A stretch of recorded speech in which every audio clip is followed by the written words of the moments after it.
After passing through Needle Pass, exiting Sunset Valley, the party stood on a plateau overlooking a vast forest beneath them that seemed to stretch on for miles. Gar asked if Laren would want to take the lead due to her training as a scout, and she did so, using the dark, ominous portal in the sky as a marker, which pulsed every few seconds like clockwork.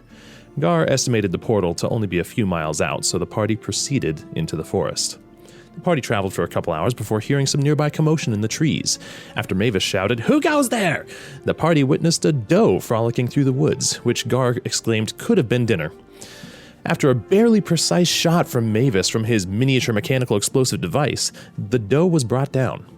Gar helped Laren retrieve the hide and enough meat from the doe to feed the party for the night, while Mavis and Zeos kept watch. Mavis discovered that the party was being stalked and proceeded to hunt down the evildoer with haste, only to find that it was simply a squirrel, which he proceeded to chase up and down a couple trees with a chuckling Zeos observing the entire event off from the side. Mavis proceeded to char the deer meat with George, his flamethrower turret, while Zeos attempted to trick Mavis into thinking the meat was first attempting a getaway by using Mage Hand. Still able to salvage the rest of it, the party traveled for several more hours until nightfall, where Gar and Laren cooked the remainder of the meat while setting up camp. Until they heard an incredibly loud roar from deep in the forest that didn't sound like any beast they could recognize. Estimating that whatever made the noise was still a few miles out, the party turned in for a night's rest. The next morning, the party quickly gathered their supplies and continued on their journey. The party realized they must have traveled for over 20 miles the day before, and the portal still appeared to be only a few miles out, making it clear that distance was unable to be truly determined. The party continued on for a couple hours before they came across a clearing containing a broken camp with a group of dead goblins and hobgoblins, all with a strange circular piercing approximately 4 inches in diameter through their chest. Other than some leftover long swords, short swords, and a short bow, Mavis did manage to find a small pouch containing about a handful of a strange, slightly multicolored dust. Gar decided to cast Warding Bond on Laren and himself, just as he saw a humanoid-like face staring back from the bushes, and the party was ambushed by a group of bugbears.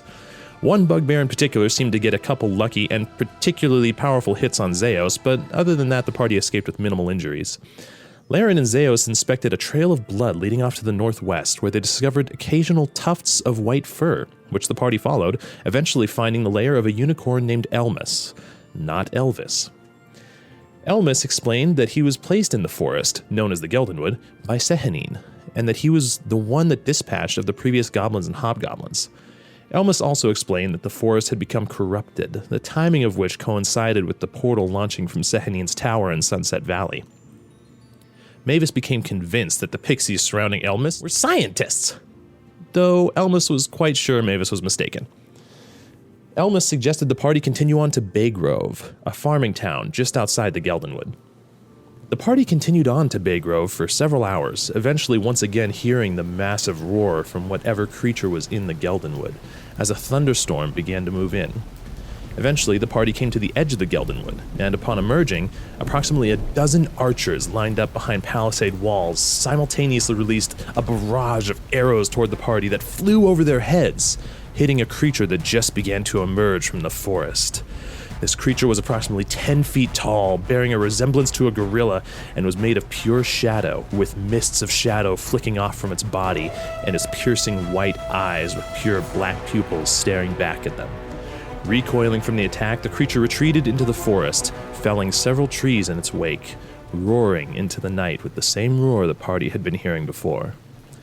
The party met Leonard Duncan, a human that appeared to be a captain of the archers that insisted the party come with him to meet Commander Baldric, as he would most likely have questions.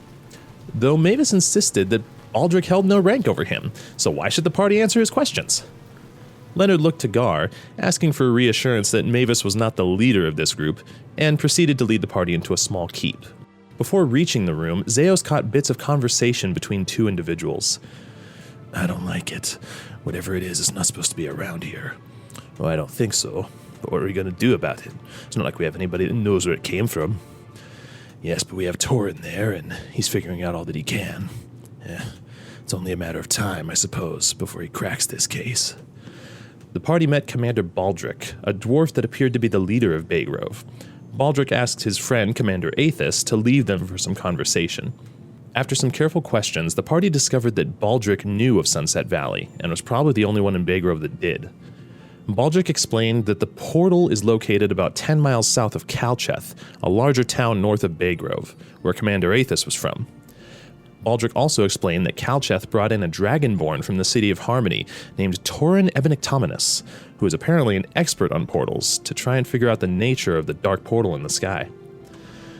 Baldric told the party that the city of Calcheth has set up a perimeter around the area of the portal's location, and that Commander Aethys, being the commander of the Calcheth militia, would be one of the only ones that could allow them entry. Mavis completed Baldric's thought by insisting that he must be implying that he would vouch for the party to Aethys, seeing as Balgron, or whatever his name was, and the party knew each other so well. After taking a moment to ask Gar for reassurance that Mavis was not the leader of this group, Baldric confirmed that he very well may be able to convince Aethys to let them into the portal site. Baldric also made a point to warn the party of another possible threat in Calcheth, a group of thieves known as the Knox family. He didn't say much about them other than the fact that they've been a scourge on Calcheth.